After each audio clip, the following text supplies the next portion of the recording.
CTET जुलाई के अभ्यर्थी जो होंगे, अपीयरिंग मतलब जो कैंडिडेट्स होंगे, उनको मौका दिया जाएगा और ये अधिसूचना निर्गत हो गई है और इसीलिए मैं इसकी घोषणा भी अपनी सीटेट की परीक्षा अगर 20 तारीख को देंगे और हमारी परीक्षा भी अगर 20 तारीख को है तो फिर से एक टकराव की स्थिति उत्पन्न होती है। और चूँकि वो सीटेट की परीक्षा राष्ट्रीय स्तर की परीक्षा है, इसलिए मैं अपनी परीक्षा को तिथि में थोड़ा परिवर्तन करूंगा। 24, 25, 26, 27 4 दिन लगातार वो परीक्षा हो जाएगा, जिससे कि किसी को कोई कठिनाई नहीं हो। इन्हीं 4 तिथियों में मैं प्रथम शिफ्ट एंड सेकंड शिफ्ट में करके, मैं प्रथम पाली और द्वितीय पाली करके दोनों शिफ्ट की परीक्षा इन्हीं 4 दिनों में कर लूँगा। अगर अभ्यर्थियों की संख्या जो एक सर्टेन सीमा जो हमारी कैपेसिटी है, आवासन की जो क्षमता है, उसके से ज़्यादा अगर होगा तो मैं ऐसा करूँगा। और इंटीग्रेटेड बीएड वालों को भी मौका दिया जाएगा, मतलब जो अपीयरिंग कैंडिडेट है इंटीग्रेटेड बीएड के, उनको भी मौका दिया जाएगा। 31 अगस्त जो है वो आयोग के द्वारा निर्धारित की गई ये तिथि जो है, ये भी शिक्षा विभाग के साथ परामर्श करके ही ये तिथि निकाली गई है, ये परीक्षा देने की, क्योंकि ये अनुमान लगाया जाता है। और जैसा कल हम लोगों ने पूछा भी, सीटेट के भी पदाधिकारी आए थे, सीटेट को लेकर सर ये पेपर में आया है सर आज कि उन लोगों को मौका दिया जाएगा और वो परिणाम जो है वो कहा जा रहा है कि वो समय तिथि जो दिया गया है बीपीएससी की, उससे पहले भी परिणाम आ जाना चाहिए सर, इसको लेकर क्लियर कर दीजिए सर। देखिए, पहली बात तो मैंने पिछले प्रेस कॉन्फ्रेंस में ये प्रश्न पूछे जाने पर मैंने बताया था कि अर्हता संबंधी सभी को भी परीक्षा अगर हो तो उसमें अपीयरिंग कैंडिडेट्स को हम लोग मौका देंगे और 31 अगस्त तक का उसका कट ऑफ डेट रखा गया था। लेकिन उसमें मैंने जो उदाहरण भी जो दिया था वो मैंने बीएड का दिया था कि बीएड की अगर कोई परीक्षा अगर लंबित है, जिसका या परीक्षा हो गई है या परीक्षा फल लंबित है और परीक्षा नहीं हुई है, दोनों ही स्थिति में वो हम 31 अगस्त तक का उसका समय दिया जाएगा। कहीं पर भी हमने ये नहीं कहा था कि पात्रता संबंधी परीक्षा के लिए ये लागू होगा, मैंने ये कहा था अर्हता संबंधी परीक्षा के लिए, और ये कुछ सोच समझ करके ही कहा गया था। ये नहीं कि मैं पात्रता संबंधी परीक्षा के लिए नहीं ये छूट देना चाहता था। मैं छूट तो मैं सबके लिए देना चाहता हूँ, लेकिन छूट देने का अधिकार जो है वो सरकार का है और बिना सरकार की अनुमति के उसकी कोई घोषणा नहीं की जा सकती है। और इसीलिए मैंने अर्हता संबंधी कोई भी परीक्षा के लिए ये घोषणा किया था। कुछ नासमझ लोग अपनी नासमझी में या अति उत्साह में आकर के इसको ये लोग पात्रता संबंधी परीक्षा पर भी मान बैठे। अब उनकी ये नासमझी या अति उत्सुकता को मैं समझ सकता हूँ, लेकिन कठिनाई उससे नहीं है। कठिनाई ये है कि उसके कारण ऐसे अफवाह या ऐसे गलत, मतलब उसका समझदारी से गलत समझ करके उसको, जो सब लोगों ने एक भ्रामक न्यूज़ दे दिया सबको, तो इससे एक माहौल ख़राब हुआ। वहाँ भी उसको भी लोग समझ सकते हैं उस सब बातों को, लेकिन उसमें सबसे दुखद बात यह है कि ऐसे नासमझ लोग जो कल को हो सकता है कि राज्यकर्मी भी बन जाए, अभ्यर्थी होंगे इसके भी, और वो अपमानजनक शब्द ऐसे ऐसे भाषा का प्रयोग करने लगे और मुझे कॉल भी करने लगे कि आपने तो कहा था ऐसा। ऐसे आचरण करने वाले लोग जो नासमझ या अति उत्साही व्यक्ति हैं, अगर ऐसे राज्यकर्मी अगर हो जाएंगे तो क्या राज्यकर्मी के लिए ऐसा आचरण मान्य होगा, स्वीकार्य होगा? नहीं स्वीकार्य होगा। तो ऐसे अगर राज्यकर्मी अगर होते जो इस तरह का आचरण संवैधानिक संस्था के ऊपर, संवैधानिक पदाधिकारियों के ऊपर इस तरह का आरोप, गलत आरोप और अपमानजनक शब्दों का प्रयोग करना, उनसे जवाब सवाल करना गलत समझ करके अपनी नासमझी में करके ऐसा मिसकंडक्ट जो करते हैं कोई सरकारी कर्मचारी, तो उनको उनकी बर्खास्तगी भी हो सकती है। तो क्या अगर राज्यकर्मी की अगर बर्खास्तगी हो सकती है ऐसे मामलों में, तो क्या अभ्यर्थी के ऊपर कार्रवाई नहीं हो सकती है या नहीं होनी चाहिए? जो इस तरह नासमझी अपनी ओर की एक बात होती है, लेकिन उसके कारण से अपमानजनक शब्दों का प्रयोग करना, उपहास करना, लांछन लगाना मिथ्या,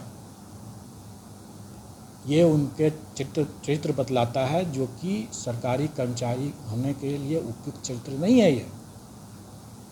और हो सकता है कि इसकी खामियाजा उन लोगों को भुगतना पड़े।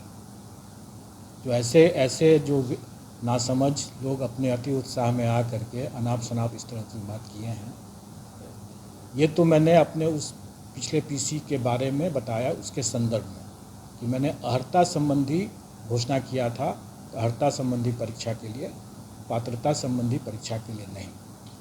लेकिन इसका ये मतलब नहीं है कि मैं पात्रता संबंधी परीक्षा के अभ्यर्थियों को मौका नहीं देना चाहता था। मौका जरूर देना चाहता था, लेकिन उसका निर्णय राज्य सरकार को ही करना था, और जब तक राज्य सरकार उसकी घोषणा नहीं कर देती है, तब तक उसको ऐसा मौका मेरे स्तर से देना संभव नहीं है। मैं चाह करके भी वैसा मौका नहीं दे सकता। कल हमारी बैठक शिक्षा विभाग के अपर मुख्य सचिव पाठक जी आए थे और उनके पदाधिकारी टीम भी आई हुई थी, और हम लोगों ने यहाँ पर आयोग में बैठक करके और सर्वसम्मति से ये निर्णय लिया कि सीटेट जुलाई के अभ्यर्थी जो होंगे, अपीयरिंग मतलब जो कैंडिडेट्स होंगे, उनको मौका दिया जाए और उनको मौका दिया जाएगा। और ये अधिसूचना निर्गत हो गई है और इसीलिए मैं इसकी घोषणा भी कर रहा हूँ। दूसरी बात कि ये परीक्षा जो है ये 20 अगस्त को होने वाली है, और हमारी परीक्षा टीआरई की जो परीक्षा है वो पूर्व से घोषित है 19, 20 और 26, 27। तो अब मैं समझ सकता हूँ कि अगर सीटेट अभ्यर्थी को अगर मैं अपनी सीटेट की परीक्षा अगर 20 तारीख को देंगे और हमारी परीक्षा भी अगर 20 तारीख को है, तो फिर से एक टकराव की स्थिति उत्पन्न होती है। और चूँकि वो सीटेट की परीक्षा राष्ट्रीय स्तर की परीक्षा है, इसलिए मैं अपनी परीक्षा की तिथि में थोड़ा परिवर्तन करूँगा, और ये परिवर्तन करके मैं उसको 4 दिन लगातार कर दूँगा। मतलब कि जो अभी 26, 27 है, 19, 20 और 26, 27 है, तो उसको बदल करके 24, 25, 26, 27 4 दिन लगातार वो परीक्षा हो जाएगा, जिससे कि किसी को कोई कठिनाई नहीं होगी। और जैसा मैंने पहले भी स्पष्ट किया हुआ है, मेरे विज्ञापन में भी निकला हुआ है कि अगर अभ्यर्थियों की संख्या अधिक हो जाएगी तो मैं 2 शिफ्ट में परीक्षा लूँगा, उसकी बाध्यता हो जाएगी। और वैसी स्थिति में हमारा प्रयास रहेगा कि इन्हीं 4 तिथियों में, मतलब 24, 25, 26, 27, इन्हीं 4 तिथियों में मैं प्रथम शिफ्ट एंड सेकंड शिफ्ट में करके, मैं प्रथम पाली और द्वितीय पाली करके दोनों शिफ्ट की परीक्षा इन्हीं 4 दिनों में कर लूँगा। अगर अभ्यर्थियों की संख्या जो एक सर्टेन सीमा जो हमारी कैपेसिटी है, आवासन की जो क्षमता है, उसके से ज़्यादा अगर होगा तो मैं ऐसा कर लूँगा। इसके अतिरिक्त और भी लोगों की जो थी मांग थी अभ्यर्थियों की, उन पर भी कुछ बिंदुओं पर हुआ है, जिसमें सबसे महत्वपूर्ण एक बिंदु यह है कि इंटीग्रेटेड बीएड के अभ्यर्थी जो होंगे, बीएड के अभ्यर्थियों के लिए तो हम लोगों ने पहले भी वो दे रखा था। इंटीग्रेटेड बीएड में चूँकि बीएड के साथ साथ उनका ग्रेजुएशन की डिग्री भी दोनों एक साथ मिलेगा, और पूर्व में ग्रेजुएशन की डिग्री पर शिक्षा विभाग की तरफ से उसकी कोई मतलब क्लैरिटी नहीं आया था, इसलिए वो मामला रुका हुआ था। अब उसका भी क्लैरिटी आ गया है, और इंटीग्रेटेड बीएड वालों को भी मौका दिया जाएगा, मतलब जो अपीयरिंग कैंडिडेट है इंटीग्रेटेड बीएड के, उनको भी मौका दिया जाएगा। अब ये जो बातें हैं कि जो शिक्षा विभाग ने जो निकाला अधिसूचना कि उसका परीक्षा फल आयोग के द्वारा निर्धारित तिथि के पूर्व में होना चाहिए। ये पहले भी था और अभी भी है और सभी मामलों में है। लेकिन इसका ये मतलब नहीं है कि आयोग के द्वारा निर्धारित तिथि 31 अगस्त परीक्षा फल के लिए नहीं है। 31 अगस्त जो है वो आयोग के द्वारा निर्धारित की गई ये तिथि जो है, ये भी शिक्षा विभाग के साथ परामर्श करके ही ये तिथि निकाली गई है, ये परीक्षा देने की। क्योंकि ये अनुमान लगाया जाता है, और जैसा कल हम लोगों ने पूछा भी, सीटेट के भी पदाधिकारी आए थे, उनसे भी पूछा कि आपकी जो परीक्षा 20 अगस्त को होगी तो उसका परीक्षा फल आप कितने समय में दे सकते हैं। तो उन्होंने बताया, अपना एक समय बताया। तो हमने देखा है कि हमारा भी परीक्षा फल जो है वो उसी के आसपास या उसके बाद ही आएगा, उसके पहले नहीं आएगा। इसलिए हम लोग 31 अगस्त का जो डेट रखे हुए हैं वो परीक्षा में अपीयर होने का डेट है।